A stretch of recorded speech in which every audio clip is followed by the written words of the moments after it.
welcome to my podcast, or vlogcast is actually what I'm going to call it, since a video logging of my knitting adventure.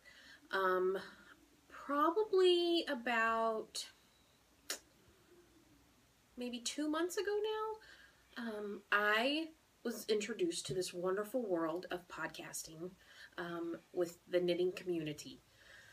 I was so pleasantly surprised about what this world brought to individuals, what it had to offer as far as the camaraderie, the humor, and also a little bit of how the world can come together and support one another, and even in small, minute doses, which I think is a wonderful thing. Well, let me first off start by introducing myself. My name is Delina. I go by SHPGR1977 on Ravelry and Instagram. It's short for Shop Girl. I loved You've Got Mail back in the late 90s, early 2000s when I made up that email address, and so I just have kind of stuck with it, and I remember it. It's what it is. Who knows, it might change at some point in time. So basically what I want to do with this podcast is share my craftiness, my knitting adventures, my crocheting adventures. I do historical costumes for a local historical museum where I'm an actual historical interpreter. I'm just a volunteer there, but it's always lots of fun. I also have done quite a few plays and musicals and things like that. I am a registered nurse by trade, and I work on a pediatric unit at our local hospital. I am from Kansas, so I'm smack dab in the middle of the United States. I was born and raised here. I did move about 2 hours away from where I grew up. Where I grew up was actually a little tiny small town of about 90 people. And the town that I live in now is probably about 60,000 maybe. So it's still relatively small in some scale, but it felt like a metropolis when I moved here. A little bit about myself. I started crafting. I really don't remember a time where I wasn't sewing. I remember I had these little tiny, like, receiving blankets, I guess you would call them, that I had from when I was a young girl, and it was, my mom sewed, my grandma sewed, and I wanted to sew, so she would give me one of those little blunter embroidery needles, and she'd thread it up with some thread, and I would do back stitches and whip stitches, mostly whip stitches or running stitches, when I was young. And then as I grew, my grandma gave me a little tiny mini sewing machine that was itty bitty. Didn't work very well, but you know, hey, I thought I was sewing. And then my mom started teaching me how to actually sew on the sewing machine when I was probably about 9. And then I started to I wanted to learn to crochet, but that was way over my head, way over my head. It definitely was too intricate for me to make anything more than a long chain. So for probably, like, if I was at home sick, which unfortunately my parents couldn't afford to stay at home with me, so I was homesick, you know, like if you had stomach flu or strep throat or whatever, they left me home, quite a bit at home alone, but we lived in a small town and there were other moms around that would come and watch and all of that fun stuff. So then I would sit there and I would either wind yarn or I would just crochet long chains after another, and then when I get that done, I'd pull the chains out and start over. So I started to learn to knit probably about around age 9 or 10, I would assume. And then I really actually didn't finish my first complete project until I was in junior high in home economics. The instructor there was very patient, but I always did well on any type of handwork or anything like that. I excelled at the arts and crafts, I guess is what you would call it. Both my mom and my dad are very crafty and artistic. My dad did woodwork. My mom would paint. She crocheted, like I said. She'd knit. She pretty much does it all. Embroidery some. I do embroider. I do like to embroider. I've done several older things, like from historical reenactments and things like that. So that's always lots of fun. Now, I didn't actually knit from the time I was 12 until now. I did take quite a bit of a break there because, you know, unfortunately, I hate to say it, but in the society that we live in now, and when you're a teenager, you want to fit in. So that kind of, I dropped away from it a little bit. I wasn't doing as much crafty stuff. I still took sewing in like high school and things like that. And then I got into college, and then of course I was just working forever. And then about 10 years ago, no, it's probably 13 now, I was working with this lady, and I worked with her for several years, and she crocheted. She was crocheting doilies, and I was like, oh, I'd really like to learn how to crochet.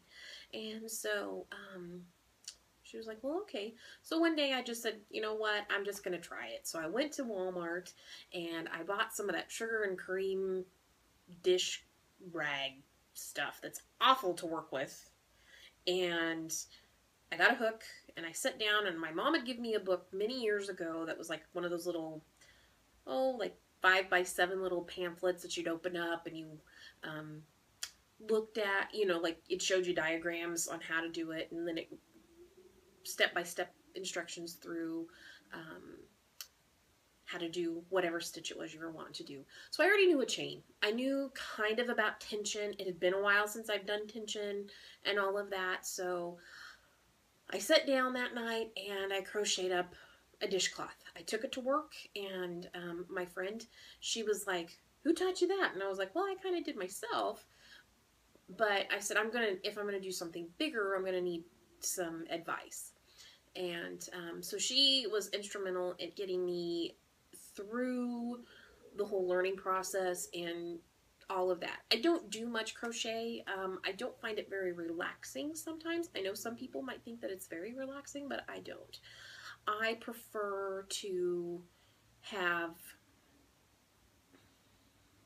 I don't know, I always, and I'm going to apologize right now, I will try to keep my mouth under control, but unfortunately sometimes a bad word might pop out. Once in a while. I'll try.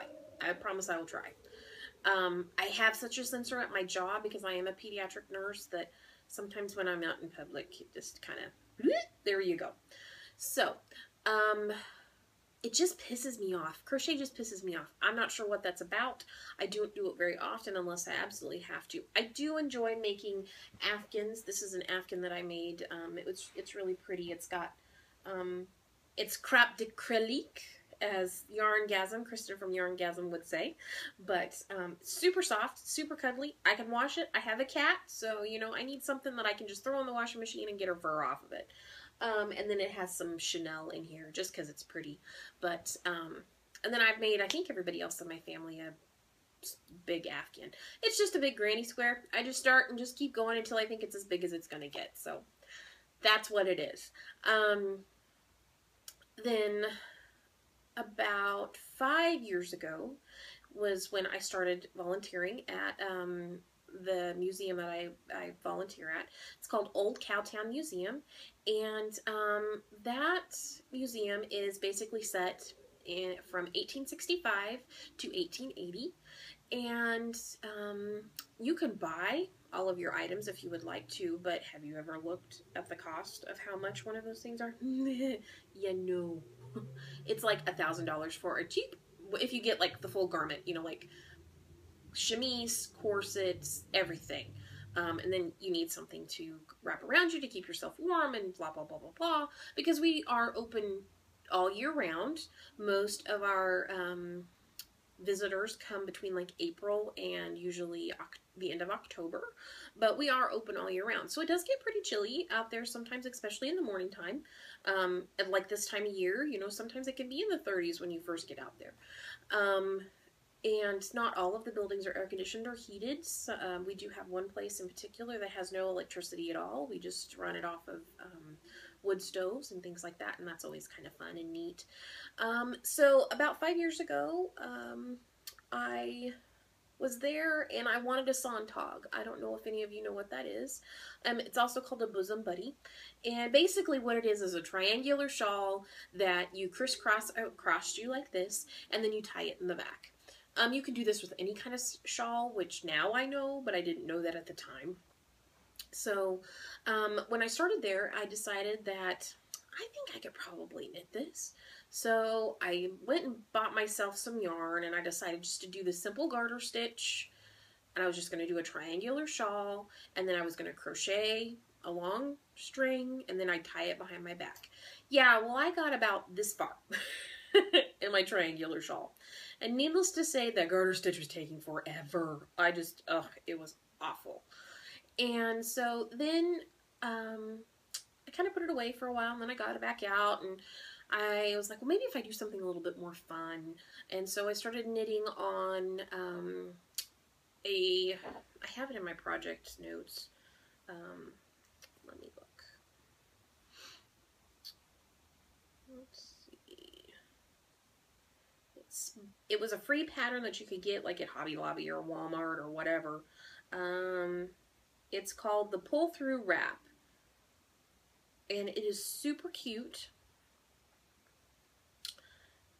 And I love the detail of it. I had never done cable before. But this is what it looks like. See, isn't that just too cute? It's adorable. Yeah, I got past the openings, and I probably have maybe 18 inches left of it, but I had gotten so far off. This is seed stitch on the side here. I got so far off on that seed stitch, it's not even, ooh, hello. Can I show off my good girls? Excuse me.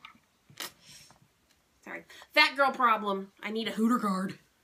So, so basically, I got so far off on that seed stitch. It's still in my baskets over here that I keep my works in progress that I'm not working on right now in, but I'll probably just frog it and start over, maybe with something else.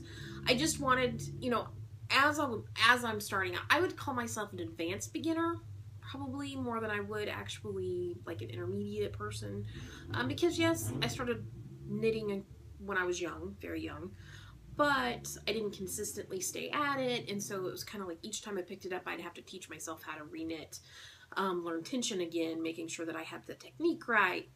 Muscle memory is completely different. It's just like whenever you start exercising, all of that is different, you know. Each time you do it, you have to work yourself up to it and things like that. So, and I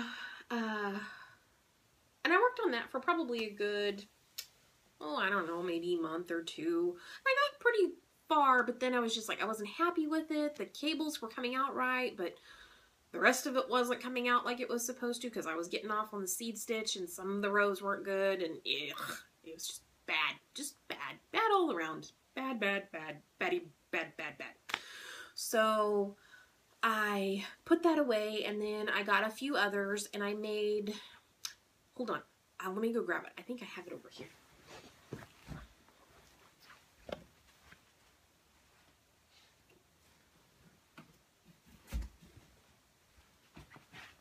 Excuse me, as Tilly Trout would say. See, I told you I'd be right back. Anyway, so this, I would say, probably was my very first finished object that I'd made since I was probably 12. It was just a lightweight shawl that I wanted. Why I decided to pick lace weight yarn for my very first project out of the bin, besides the little craptastic half, well, probably more like a fourth garter stitch. Yeah, I don't know why. But I chose a lace weight, and I think it was Patton's lace. Super pretty. It's really nice. It was the pattern that was on the ball, and I really like it. I like how it's striped up. It's been I've used it recently and it needs to be rewashed and all of that. So, but I really like it. And like I said, I wrap these around myself kind of like this. And then I crisscross it behind me and tie it. So it keeps you warm and you don't have to worry about it falling off and all of that. But so it's got a little wrinkle in it, but it's not too bad. But as you can see, I've got a few drop stitches, like one right there. Yeah. This part I love. I might sometime make it again, probably not. I'm not usually one to repeat a pattern if I don't absolutely love it. And I did these on straight needles. It turned out really pretty, and it's actually quite warm for being even like a lightweight. And I wanted something that was a little bit neutral that would go with everything, so it works. And I still, ironically, I still wear it more than I do probably any of the other things that I have made. But see, there's another lost stitch right there. Oopsies. So that was my first, I assume, official project that I finished. And then I started working on this cable one again, and didn't really like it, so I put it away and picked up a couple other things. And then I started doing plays at Cowtown. We did melodramas there, and so I would do those, and then I was the costumer for each of those shows, and sometimes I would have 3 weeks to get 14 costumes out, so I didn't have a whole lot of time to do knitting or crocheting or anything like that because I was busy sewing. I enjoy sewing, but I have really just fallen in love with knitting this past maybe 6-9 months. And so anymore, whenever I have time to sit down and chat with people or with my friends or whatever, then I have like something on either on my needles or on my hooks. So it's been a lot of fun. But now, done with that part. So the reason why I'm here is, and the reason why I call it Kindred Spirits, is because when I was introduced to this podcast world, I think Truly Myrtle was my first one that I ever watched, and I watched her very first podcast. And I was like, what is this? I love YouTube. Excuse me. I have been watching YouTube videos for probably 6 years or so maybe now. And on a regular basis, I have several subscriptions. I don't have cable in my home. I haven't had cable in probably 13 years or so. And so the cable is important to me. So I have YouTube, and I like the connection that it gives you on a personal basis. So you actually have, like, you care about somebody, and it's not fake, and it's so real. It's just very refreshing and almost old-fashioned is what I would like to say. But the reason why I call my podcast Kindred Spirits is because I love Anne of Green Gables. I have loved Anne of Green Gables since the first time I sat down to watch the TV show. My next door neighbor, she was a little bit younger than me, but you know, when you live in a town of 90 people, you didn't really have a whole lot of choice who to play with. And I was probably maybe 9, 10 when that first came out. And I remember watching both of them, but I would have to say Anne of Green Gables 2, or Anne of the Avonlea, which is the sequel, spoke to me in such a way. And I'm not really quite sure what it was on how it touched me. I think part of it was the fact that Anne was different than everybody else in the town of Avonlea. I was different than most of the people in where I grew up. Everybody else was sports related. Everybody was, not that I'm not intelligent. I mean, I'm a very intelligent person. It's just that I didn't have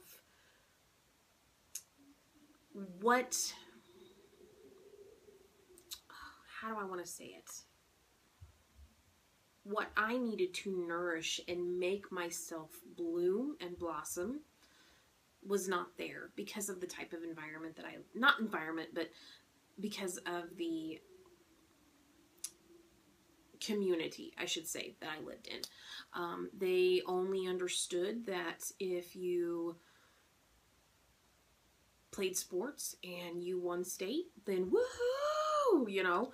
But if you were into music and theater and drama and were gentle, sometimes they didn't always understand that. And I feel sometimes one of the odd men out in most situations. I was raised by parents that were older when they had me. I do have siblings. I have an older brother and an older sister, and they're 10 and 12 years older than me, and my parents were in their 40s when they had me. So I was raised with a little bit, not necessarily different set of morals or different set of expectations, but just a different... I was raised to appreciate some of the finer things of the past and not give up on that. So when I watched Anne of Green Gables the first time, I was just blown away. I watched it probably maybe 2 or 3 times on like a day when I was a kid. I'm kidding you not. Of course, in the school days, probably not. But on the weekends, if the VCR was free, I was watching Anne of Green Gables. I still probably watch Anne of Green Gables, or even Road to Avonlea is a good show too.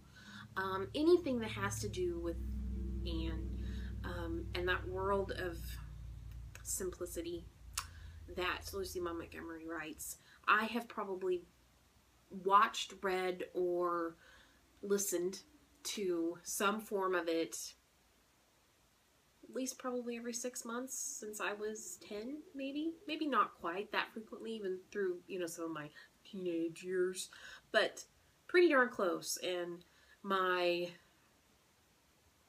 the feeling that it gives a person has never really changed. Even though I'm 37 years old now, and yes, I am 37, I still get that same feeling of hope and endearment, and that tomorrow is always fresh with no mistakes in it, as Anne always used to say. So that's a little bit about myself. But when I started watching podcasts, I was like, oh my gosh, these are my people. And I felt like I had stumbled almost through the looking glass, like in Alice in Wonderland, and walked through to the side of, I'm like, oh my gosh, these are people that are like speaking my language, that are kind and generous and loving, and they want you to succeed. They're not out to be vindictive or vengeful. I'm sure there are some of them out there that are like that, but I have never stumbled across something that has just, except for one other thing, that has just like been so welcoming and encouraging. And the Ravelry community is awesome. I'm more of a lurker. I don't usually join in. Part of that is because I work night shift and I sleep during the day. So when everybody else in the modern world here in the United States is up being little ants running from this place to that place, I'm sleeping. And while you're sleeping, I'm up being a little ant. And so even though, you know, I can get on there and reply and stuff like that, it's still not the same like if you happen to pop into a forum and you carry on a conversation. I think that's partly why I like British ones, whether it's YouTubers like beauty vlogcasters or whatever, or I love Danny from Little Bobbin's Knit. She is so calm. She is so relaxing. And I love Little Bobbin. He is so cute. My dad hates Chihuahuas. Don't tell Danny. So we would have never had Chihuahuas as a kid growing up, but I've always wanted one. I just think they're so small and they're so cute and they're so tiny, and they are like very similar, I think, to me, like a cat, because once they've claimed they're human, it's their human. They're not really particularly, they're not social dogs. They're just, that's my human. That's who I want to spend my time with. If you're not them, go away. You know, that kind of thing. So, I just love little Bob, and he's so cute. I want to eat him up. So, then, so I was sitting there thinking, and I was like, man, I want to be part of this community. And I had gone through all of the recommended podcasts that I'd seen from either from Little Bobbins, like Junk Yarn. Oh, I love her. Kemper, you keep it up, girl. I'm telling you, keep it up. You're excellent. So Junk Yarns, Yarngasm. I'm not quite sure how I came across that one, but maybe it just popped up in my feed one day. I'm not sure. And then from her, I went to a homespun house, and who cannot just love Molly? Oh, my goodness. She's amazing. Just amazing. And then I went on to, the Bakery Bears. Oh, Dan and Kay, they are a hoot and a half. I love their little, I wouldn't call them squabbles. They are windows into their relationship. Let's call it that. Windows into their relationship. That you can see that he likes to tease her. She gets annoyed with him. It's that banter, that back and forth, back and forth, back and forth. It's not like, here I am, I'm going to read the news and, you know, blah, blah, blah, blah, blah. It's not that kind. It's actually like they're inviting you in and you're having a conversation with a group of friends and they're talking about knitting. So who doesn't love that, right? So this past, probably just this winter, really, I'd worked on a few other things here or there. Nothing in particularly big, you know, maybe another shawl. I made my mom some slippers one year for Christmas because that's what she'd asked for. They turned out way too big. Yeah, I'm guilty of no gauge swatching, and I should, but I don't. It's bad, bad, bad, bad. But that's okay. That's what learning's about, right? No. So I started back knitting really like wholeheartedly this winter. I'm not sure what that was all about. I don't know if it was avoidance because I had some sewing that I needed to do and I didn't want to do it. So I'm like, hey, let's do something. Or maybe I was just bored. I have no idea. But I really got back into knitting and I fell in love. So I happened to be, like I said, looking on the internet and I found Truly Myrtle. And then down the rabbit hole I went. I went from Truly Myrtle to Little Bobbins to the Bakery Bears to Yarngasm to a homespun house to Junk Yarn. In a snit. Oh my gosh, those girls are hilarious. And where have you been? I know you're busy, but you know what, girls? I need my snit on. Come on. I need my snit on. Yes. And so, you know, I wanted to be part of this community and take part. I wanted to make sure that I put my little bit of my spirit out there, and so other people could become my kindred spirit, and things like that. So anyway, back to the actual point of the podcast is yarn, right? Isn't that what everybody wants to see? Well, I'm not a yarn snob. I'm really not. I love beautiful yarn. Don't get me wrong. But I gotta pay my bills. And spending $50 for something that I could get for, or $25 for one skein of yarn, when I could get 4 skeins of yarn and complete the same project for like $22, I'm gonna go that way. Some of the acrylic stuff is beautiful. I mean, don't knock it until you try it. I'm sorry. It's just the truth. But I do enjoy beautiful, beautiful yarn. So most of what I'm going to show you is going to be probably a mix. Maybe the more I do, maybe the more yarn snobbish I will become. I'm not particularly, you know, classicist. I think there's beauty in all shapes, sizes, economical statuses, all of that. So I'm going to show you what I love, and hopefully you'll come along for the ride. It's always lots of fun, but let's move on to the yarn right now. Currently, I'm working on a few projects to give to my nurse techs that I work with at the hospital. And just to say thank you, it's National Nurses Week. This week, actually it ends today because it's Sunday, but it's National Nurses Week. And so I was a CNA for many, many years before I ever went on back to school and finished my degree. And so I know how hard those ladies work, and gentlemen too. I've had some gentlemen CNAs, but because they work just as hard as we do, but sometimes they don't get the recognition because they're just the CNA. They don't actually have the license. Yeah, as a nurse you have more responsibility, but if you didn't have those people, the CNAs, the housekeepers, the stockers that come and stock all of your supplies, your hospital or your doctor's clinic wouldn't survive. So I think it's good that we remember the little people because those little people help make the world go round more than the big people do, actually. Because if you look at who's out there in the world, it's those that work from sun up to sundown. They got dirt underneath their fingernails. So I think it's a good thing to remember them. But right now I'm working on like little TV rests, or not TV rests. Whew, I think I might need some sleep.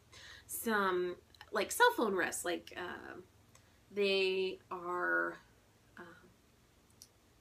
Let's see, I have a picture of it here. Let me find the pattern real quick. It's called a reading rest. You can put your Kindle or your Nook or anything like that. This is what they look like.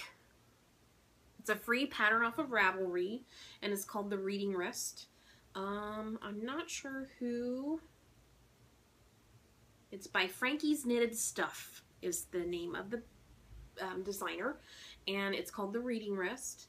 It says you need to use 1 ball of DK yarn, about 50 grams, and then a pair of 3.25 millimeter or US 3s.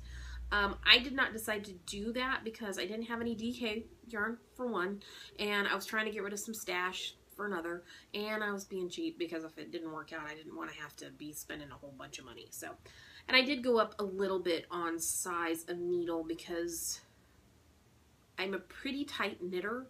I'm a really tight crocheter too. I've loosened up some, but not a whole lot. I just think it makes a neater and nicer fabric.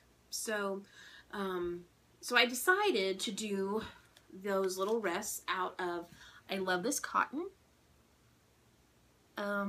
It is super soft and squishy. It's not as squishy as some things, but compared to like the others, like I have like this peaches and cream one that I'm planning on making some washcloths out of. This stuff is scratchy. But, you know, it's okay if you make washcloths because they're in the kitchen and they get mildewy and nasty and you throw them in the wash and clean it up, you know, yuck. So who cares what, as long as they're pretty, but who cares what they feel like. I have made washcloths out of these for gifts, and that's probably why I have these, but it has little sparkles in it. Can you see? See the little sparkles? Aren't they just so pretty? I love it. So I sneakily asked the girls what their favorite colors were. One of them liked green, and I couldn't find any green that was really pretty, so I went with teal. It's in the green family, right? And then the other one is this black sparkle. And yes, it looks like yarn barf because I've been working on it, and I have a cat, and she thinks it's fun. She thinks this is out for her to play with. It's not, but that's okay. She's my baby. I don't mind. But yeah, it's got pretty sparkles in it. And the other one said her favorite color was black, and then the third one said she really didn't have a favorite color, so I just grabbed kind of a peachy, pinky color of this. It's actually in my project, my work tote, because I work on this sometimes at work. But this is what I have worked up so far. I'm supposed to have 100 rows, and I think I have like 67 maybe before. It's not too bad. It's a little thin. Like you can see some holes through it, and I was going to fill it with rice, but just for economy's sake, because if they don't like it, I don't want to be spending like 25, 30 bucks on something they're not going to like. So, sorry, the cat's walking over here by the window, and she's giving me really pretty eyes right now. She's a sweetheart. Sometimes she's not a sweetheart, but she's being a sweetheart today. But I really do like it. It's the double seed stitch. And I love the seed stitch now that I figured out how to do it. Because I don't know why I couldn't wrap my brain around it. I can wrap my brain around anatomy and physiology and the chemical structure of a human body, but do you think I can wrap my brain around the seed stitch? Or it's knit one, purl one? Yeah, no. So it's a double seed stitch. I really like the pattern. It's got a nice texture. And I really don't mind the little sparkles either. It kind of adds a little bit of different texture. And I wanted something that was going to be sturdy, that was going to wear well. So I figured cotton wears really well because you use it to wash dishes with, so why not just have it as a rest? I wanted something that if they needed to, they could maybe wash it. I would hope they wouldn't, but I think it'll be fun. I'm using, let's see, US 4, so I'm using a 3.5, and the pattern actually calls for a 3, but this is a little bit bigger. No, it's a little bit smaller yarn. So I figured going up a size with a smaller yarn than DK probably even out. And I think it's pretty close. I really do. I don't think it'll be too much of a problem. But anyway, so that is what's on my needles. Kay Jones, what's on your needles? So that's what's on my needles right now. And super fun, super easy. I can work on it at work. Usually, since I do work night times, there are like maybe an hour and a half of downtime when we're having like our dinner and things like that. When patients are sleeping, that we're not doing anything with them. And so it's a good way to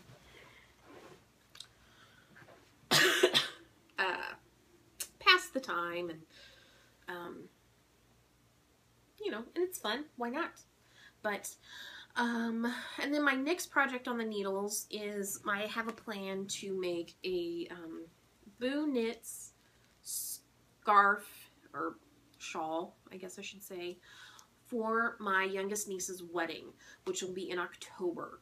And I want to add some beads. I initially had planned on doing a dry run with Dream in Color Smushy, which is the merino nylon cashmere. And I was in Oklahoma in March. A friend of mine does Renaissance festivals and things like that, and I was down there helping her set up her booth. So I was like, yeah, rock on. We'll go to the really pretty yarn store down there. So I decided to go, and I went and squished, because that's how I pick my yarn. I squish. If it feels good and I feel like I want to work with it, I'll use it. If it doesn't, forget it. I don't care how expensive it is. I don't care how cheap it is. As long as it works. Well, I got this beautiful, get rid of the cat here, yarn. You kind of see the color? Yeah, that's pretty good. And it's just gorgeous. But Yarn Barf City. Yarn Barf City. This is my, I had one when I started balling it up on my ball winder. And this was about as far as I got with it. And then I ran into Yarn Barf. And I've been slowly working on it, getting it out of Yarn Barf hell. But I keep thinking I'm almost to the end, and I never am. So I decided to scrap it. It's a sport weight or fingering. No, it's a fingering weight. You could probably make socks with it, but I'm not saying that my feet don't deserve cashmere, but I really want my first thing out of cashmere to like be something that I can like put up against my face. But this is one of my favorite colors, so I think it would be pretty in the wintertime. And my mom has done beading before, and I know I've seen other people, like, they do the beading as they go along. They use a little tiny crochet hook, and sure, you can do that. But I asked my mom, and her grandma used to make doilies. Granted, this is crochet, not knitting, but her grandma used to make doilies and would make beaded doilies, and they're so pretty. She has several of them out there, and I asked my mom, I'm like, Mom, how do I do this? You know, it's like, do I do this? I said, there's got to be a better way. And she's like, oh no, honey, let's try this. And so what she did was she strung all of the beads. Can you see those? Oh, let me get this up here. But yeah, they're really pretty. They're kind of a purpley mauve, kind of a mix between a purple mauve and burgundy bead.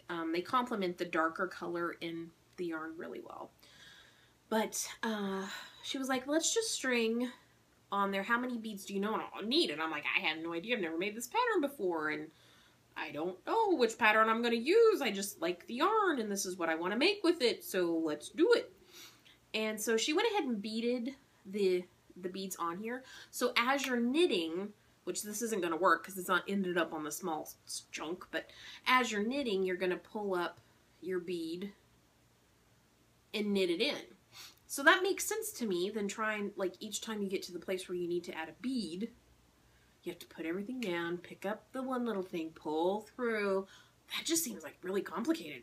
Why not just, because these are going to slide up and down that yarn while you're doing it. So why not, right?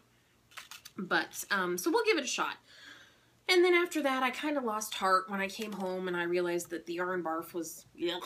So I put it away for a while. I just got it out today to show you guys how beautiful it is and what color it is. I think I'm probably going to need one more skein of that though. Because it's 436, 456 yards, something like that. But I'm a fat girl. I need to break it to you. I'm sure you can tell. So I have a feeling that I'm going to need 2 skeins. So I'll probably have to order some. Won't be going back down to Oklahoma City anytime soon. So I figured I'd order from like the Loopy U or something like that. Go someplace where I haven't been before. But so I needed to try a dry run because this is going to be something that I'm planning on wearing. So I decided to do a dry run, and I got some Patton's lace, which is 498 yards in this beautiful peachy coral color. The colorway is called Calypso Coral, very appropriate. It is 80% acrylic, 10% mohair, and 10% wool. So it's kind of a 50-50 blend. And like I said, sometimes as I'm learning, because I'm really an advanced beginner, I am not totally experienced, not by any means. There's no patterns coming out of this chicky poo right here. None whatsoever. So, I figured this would be a good maybe starting place. It is definitely lace weight, and I think I've decided that I really want lace weight after looking at many of the Boo Knits patterns and things like that, and they're just gorgeous. Absolutely gorgeous. And Tilly Trout, thank you very much, but you are part of the cause for deciding to go ahead and go with the lace weight, because some of your things that you have made with the Boo Knits patterns are gorgeous, and you say they're pretty easy and pretty straightforward. So I figured for my first foyer into, yes, this was lace because of the yarn that I picked, and it's got some yarn overs and stuff like that up here at the top that are super pretty, but it's really not that intricate because the rest of it's all garter. So I figured for my first true, want to have a nice shawl type thing, it would be a good place to start with something a little bit less expensive. So I have this, and then I have some really pretty beads, which, hold on, I'll be right back. Don't go anywhere.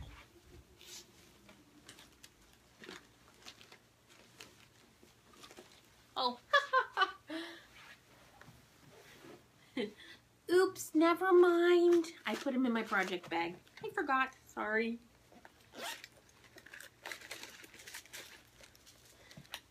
And these are really pretty. They're kind of a iridescent champagne color, but I think they'll go really well. They'll set off this color really well.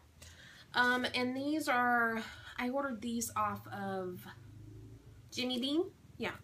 And they're Mikuki Japanese seed beads, and they're 6.0 in the round.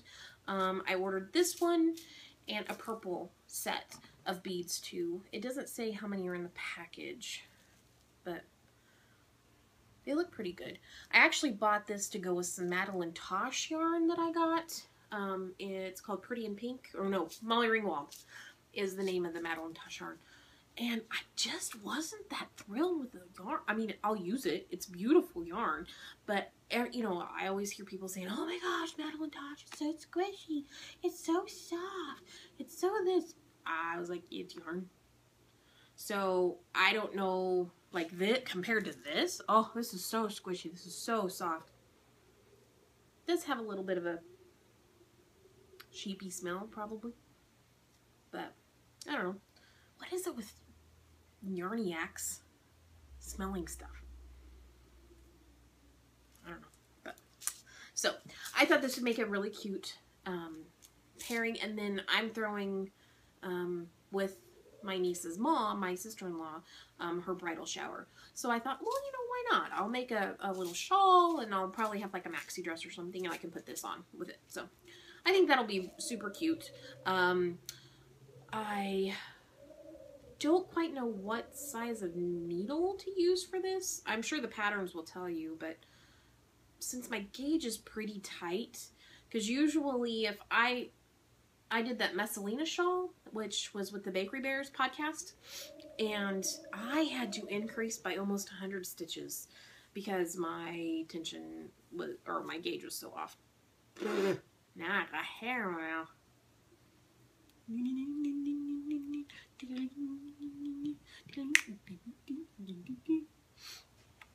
So that's I think my next work in progress when I get done with these little thingies, but we'll see. I'm also working on a pair of socks because I see everybody working on socks. I want to know what the thing is with socks.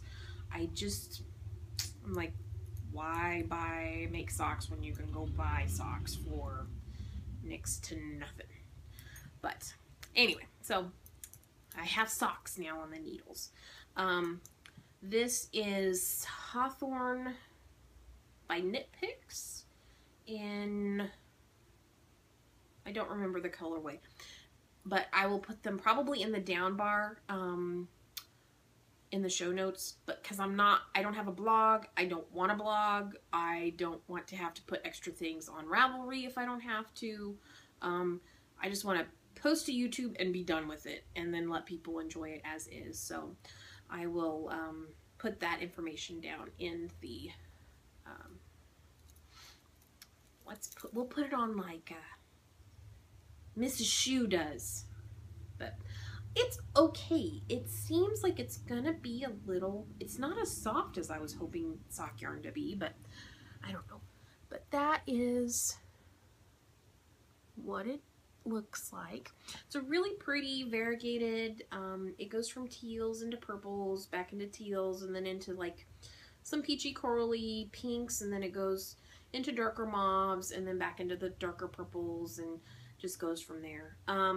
I like short socks. I wear Danskos. I have fat legs. I don't want my cuffs up to my knees. I don't need that. Eventually I do plan on making some knee highs for Cowtown, but right now I tried it on. It hits right about where I want it to, so I went ahead and started the heel flap. I started this maybe not quite a month ago. This is as far as I got. Just didn't do it for me. I don't know if it's because I'm just doing regular stockinette. It's just plain vanilla. I like it. It's fun. I'm not a huge fan of the yarn. I think that might be part of it. I don't know. But I'm using Hiya Sharps. No, these are just Hiya. They're not the sharp kind. Because that's all my local yarn store had. And I believe these are in size 2. I decided to go with the 2 after doing some reading and research, just because of my how tight my gauge is and stuff like that. But and then this little gizzy, you can show it. That is a progress keeper that I made myself. I love cameos. I always have loved cameos. They're super sweet. And sometimes it's hard to find really pretty D's, because I don't know if it's because D's are more of a manly name, or they can't make anything pretty with the D, but you can do all kinds of scrollies with these. I think it would be really pretty, but I love it. I think it's just adorable.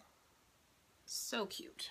So cute. But so I'm working on the heel flap. I think maybe I have maybe another 1/2 inch to go, I'm guessing. Okay, one thing. I have a question. On the sides here, I usually, if I'm working on something, I will slip the first stitch because it leaves a prettier edge. Do I have to do that in socks when I'm doing the heel flap? I don't know. I'm doing it because it's prettier, but I'm afraid that if I do that, that's going to make that hole so big that it's going to leave that funny little ladder thing when I go to pick up the stitches again to make the gusset. But I don't know. We'll see. I have no idea, but I'm pleased with it. Now that I've taken it back out, I'm like, oh, I really want to work on this. I've worked on a few other things since then. Some things that I needed to work on for a friend of mine, and then I was trying to get these things done for Nurses Week. So you know how that happens. Put things on the needles, you expect them to be done, and they just never happen. So, and then a friend of mine moved, and I made her 4 or 5 washcloths. They went quick, but still, I mean, it takes time to do that because it's not like just running out to Walmart and 30 minutes later you have washcloths that you got wrapped up. So, this is the cake. It's really super pretty. Oh, here's the... Let me see. But yeah, there's the cake. Isn't that pretty? So pretty. I love it. It's got a little bit of a sheepy smell, I guess. I guess that's what you call it. It smells like wool. It is a fingering weight, 357 yards, 80% superwash Highland wool, and 20% polyamide, which is nylon. It's machine washable, so it says to use 8 to 7 stitches equals 1 inch on a 1 to 3 needles. So we'll see. But this was sold specifically underneath Knit Picks. Can't talk today. Knit Picks sock yarns weight, which I know it's a fingering and it's got the nylon in it, so it should go well. But we'll see. It's not particularly soft to the. I mean, it's soft, but it's plied very tightly, so it's kind of firm, which is what you want, I'm sure, in socks. But I've gotten some Patton's Croy, and I got this colorway. It's called... I don't have my glasses on, so I'm sorry. Bramble Stripes, which I just loved the name. You know, we're going to take a ramble in the brambles. But I thought these would make really fun self-striping socks. I do wear Dansko's clogs to work, and so it's always kind of fun to have bright, fun socks. Like I said, I've never had knitted socks before, so we'll give these a shot. But I thought this was more of like a winter color to me. So that's kind of why I decided to go with this one first. But this one's scratchier, this one's softer, but this one, like when you feel it, it's not going to feel bad on the bottom of your foot. This one's kind of firm, where it feels like it might be a little rough to walk on. So maybe on the sole of the sock, I might do like a garter stitch, like reverse stockinette. Have the stockinette on the inside and then the garter stitch on the outside, maybe? I don't know. I'm not funny with my feet. I don't like yuckies on it. But, and it's in one of these adorable project bags. It's got a little sheep on it. How cute are they? They're just adorable. Yeah, they're super cute. I got this off of an Etsy store, not too long ago, but I don't remember the name of it. She was super nice and super kind. And I'm a seamstress. I've sewed my own bags before, but I wanted one that somebody else had made, and I just love this sheep fabric. It was just too cute. She did a really good job. It's quality work. I would recommend her. Relatively inexpensive. I think maybe I paid $9, $11 for this size, for a sock size. And it's perfect size. You can throw it in your purse. I mean, it's small enough to throw it in my purse. It's got a little clip here that I have, like if I've been in the store and like eating out with my friends or whatever, I'll clip it to my like belt loop, like so. And then it can just hang there and I can work on it. So it's not like it's dragging around on the dirty floor or anything like that. So that'll keep your project nice and safe and keep things from getting all dirty and yucky. So, and then by the same woman that did this bag, how I found her was because at Hobby Lobby, which I don't know if anybody, I know it's a Midwest store. It was based out of Oklahoma City, I believe, initially. And I think that's where the family still lives at, in Oklahoma. But Hobby Lobby, which is like an all-purpose decorating craft store, they have good values. They take care of their employees. So I try to support places like that, whether it's someone that's just independently trying to make a go of it, or if they are a corporation, because you can tell that they truly care. When they had when the recession started in like 2008, and everybody started laying off people because of this, that, and the other, and because they couldn't make ends meet, and which I get, I understand, but Hobby Lobby's corporation, what they did was they gave everybody a raise, because they said if you have more money to go out and spend, you will go out and spend it. So I think that's such a brave thing for them to do. They have all kinds of things in there. If you ever get a chance, it's kind of like Michael's mixed with a Joann's, mixed with kind of Pier 1, but not nearly as expensive as Pier 1. Because they do have furniture in there and stuff too. But I had saw this fabric, which is the Gasleys. See, they're old Victorian ladies, kind of ghouly and ghastly, knitting around on a table. I saw this at Halloween this past year. And I'd gone into Hobby Lobby to get something else. I saw the fabric and I was like, oh my gosh, I so want that. But I didn't have time to stop to get it cut. So I was like, all right, fine, I'll just wait.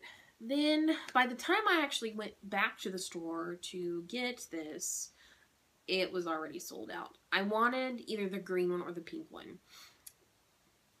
And they only had, I think, the complimentary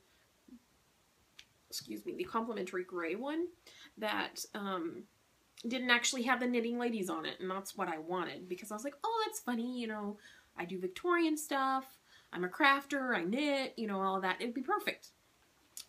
So I just kind of gave up. I was like, yeah, well, and the fabric that they had there was really cute, but it had the tall skinny mitten and pink little girl and something else, but it wasn't exactly what I wanted, so I was willing to pass on it. I was like, maybe they'll come back out with it again next year.